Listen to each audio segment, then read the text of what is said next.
kita kali ini berjudul evaluasi kinerja, yang dimana evaluasi kinerja ini merupakan proses sistematis untuk menilai kinerja seorang karyawan atau tim dalam mencapai tujuan dan target yang telah ditetapkan. Tujuan dari evaluasi kinerja adalah untuk memastikan bahwa karyawan atau tim bekerja secara efektif dan efisien, serta memberikan kontribusi positif terhadap pencapaian tujuan organisasi. Proses evaluasi kinerja ini juga melibatkan penilaian terhadap berbagai aspek, termasuk pencapaian individu, kemampuan bekerja sama, ketepatan waktu, kualitas pekerjaan, dan inisiatif. Hasil dari evaluasi ini digunakan untuk memberikan umpan balik konstruktif, mengidentifikasi kebutuhan pelatihan atau pengembangan, serta membuat keputusan mengenai promosi, kenaikan gaji, ataupun penghargaan. Evaluasi kinerja ini juga membantu membangun budaya kerja yang berorientasi pada pencapaian, meningkatkan produktivitas, dan memperkuat komunikasi antara manajemen dan karyawan. Sekian dari saya, terima kasih.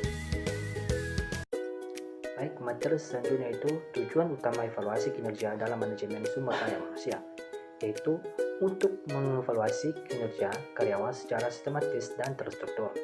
Nah, ada 8 beberapa tujuan utama dari evaluasi kinerja. Yang pertama, mengukur pencapaian kinerja. Nah, di sini evaluasi kinerja membantu menilai sejauh mana karyawan telah mencapai target dan standar kinerja yang telah ditetapkan. Kedua, memberikan umpan balik. Evaluasi kinerja ini memberikan umpan balik yang konstruktif kepada karyawan yang dapat digunakan untuk memperbaiki kinerja di masa depan. Ketiga, mengidentifikasi potensi pengembangan. Melalui evaluasi ini, perusahaan dapat mengidentifikasi potensi karyawan dan memberikan pelatihan atau pengembangan yang diperlukan. Keempat, mengambil keputusan personalia. Evaluasi kinerja ini membantu manajemen dalam mengambil keputusan terkait promosi, kenaikan gaji, dan keputusan hubungan kerja. Kelima, meningkatkan komunikasi. Proses evaluasi ini kinerja dapat meningkatkan komunikasi antara manajemen dan karyawan, memastikan bahwa ekspektasi dan tujuan telah dipahami dengan baik. Keenam, meningkatkan kepuasan dan preferensi karyawan. Dengan memberikan pengakuan dan penghargaan yang sesuai, evaluasi kinerja dapat meningkatkan kepuasan dan preferensi karyawan. Ketujuh, mengidentifikasi kebutuhan pelatihan. Evaluasi ini kinerja membantu mengidentifikasi area di mana karyawan membutuhkan pelatihan lebih lanjut. Yang terakhir, meningkatkan efisiensi organisasi.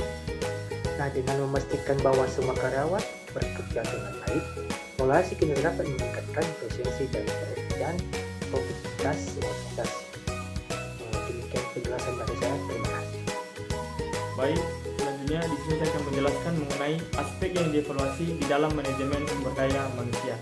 Nah, evaluasi kinerja MSDM melibatkan beberapa aspek penting, antara lain yaitu yang pertama, rekrutmen dan seleksi, yang dimana efektivitas proses perekrutan apakah dapat menarik dan memilih kandidat yang tepat sesuai dengan kebutuhan organisasi.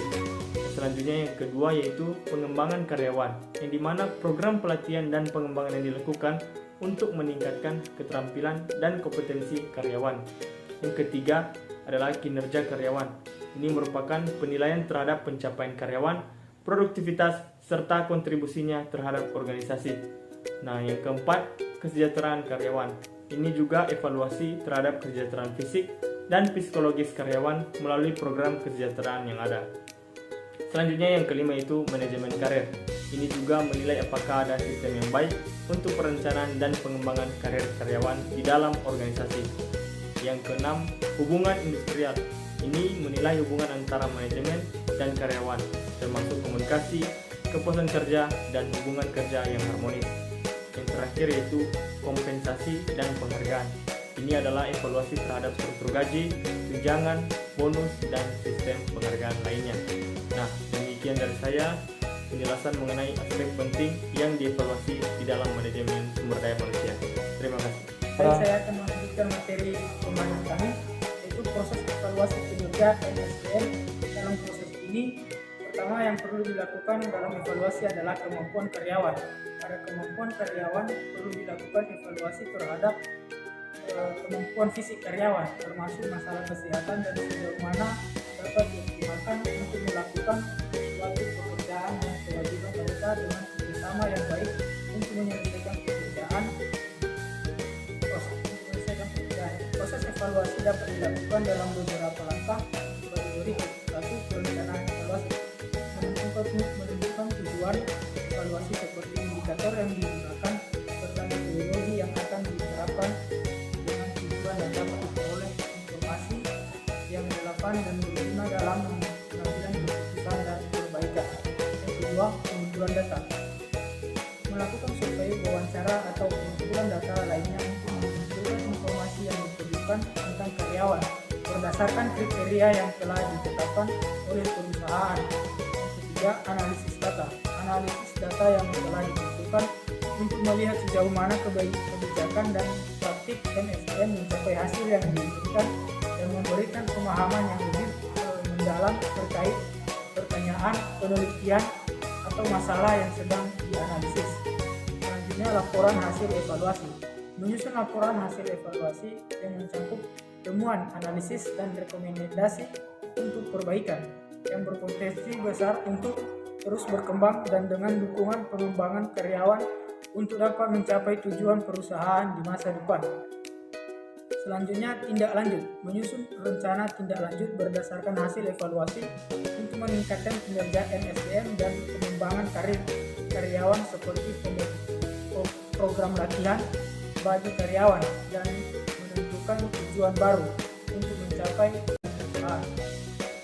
Baik, saya akan menjelaskan tentang tantangan evaluasi kinerja sumber daya manusia, di mana kita harus tahu dulu apa itu tantangan dan evaluasi dalam kinerja sumber daya manusia, yaitu proses yang sangat penting dalam manajemen sumber daya manusia untuk menilai kontribusi karyawan dalam suatu tujuan organisasi yang akan dituju.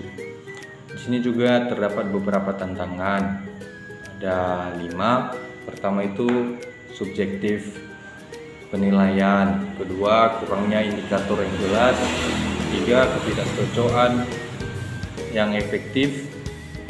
Keempat, komunikasi yang tidak efektif. Kelima, teknologi dan alat yang tidak memadai.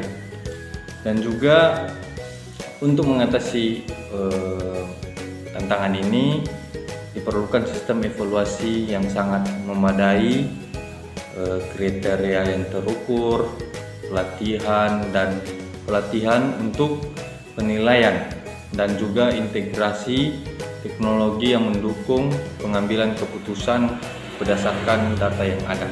Sekian dan terima kasih.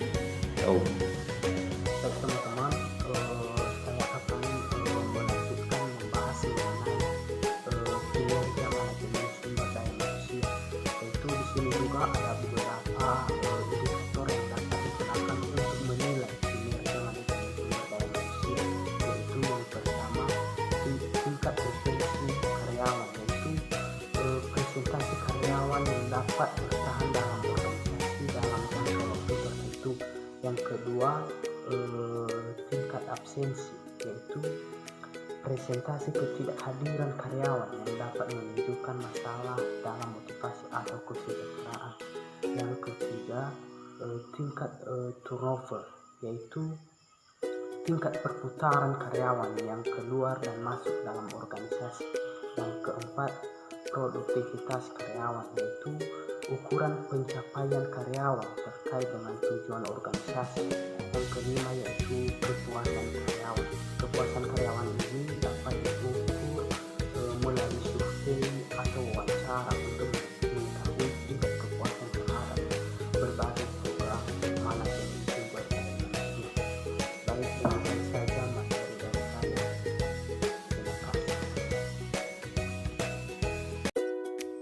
Nah, baik teman-teman, selanjutnya saya akan membahas mengenai proses evaluasi kinerja MSDM. Nah, proses evaluasi kinerja MSDM ini dilakukan dalam beberapa langkah, yaitu sebagai berikut. Yang pertama, perencanaan evaluasi. Nah, pada perencanaan evaluasi ini menentukan tujuan evaluasi, indikator yang digunakan, serta metodologi teknologi yang akan diterapkan. Kedua, pengumpulan data. Nah, pada pengumpulan data ini melakukan survei, perencanaan, dan pengumpulan data lain untuk mengumpulkan informasi yang diperlukan. Nah, selanjutnya analisis data. Nah, pada analisis data ini mengenai analisis data yang telah dikumpulkan untuk melihat sejauh mana kebijakan atau praktik MSDM mencapai hasil yang diinginkan. Selanjutnya, pelaporan hasil evaluasi. Nah, pada pelaporan hasil evaluasi ini menyusun laporan evaluasi yang mencakup temuan, analisis, dan rekomendasi untuk perbaikan. Nah, selanjutnya tindak lanjut. Penyusunan rencana tindak lanjut berdasarkan hasil evaluasi yang meningkatkan kinerja MSDM. Demikian dan terima kasih.